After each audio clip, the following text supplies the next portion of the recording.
Kompaniyaga 2007-yil kelganman. A'zo bo'lib ishlashga kelganman.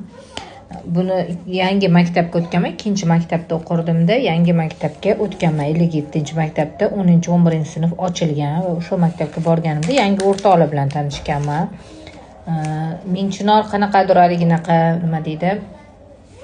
Bosiqroq, qanaqa unaqa rivojlanib nima deydi? Qizlar unaqaligi откровенно emas edi-da. Pahlavonda mikrorayon muhiti ham urib turardi. Qizlar unaqa shustri, shunaqa qizlar edi-da. Mahallada yashaganlari ham hattoki shustri edi. Har birini o'zini unaqa ishi bor edi. Biri chevar, biri nimadir, biri shunaqa parfumeriya bilan shug'ullanadigan edi. 10-sinfda. Meni sinfdoshim Dildora degan qiz katalog ko'tarib kelgan. Hozir ko'rsataman eski kataloglardan ham.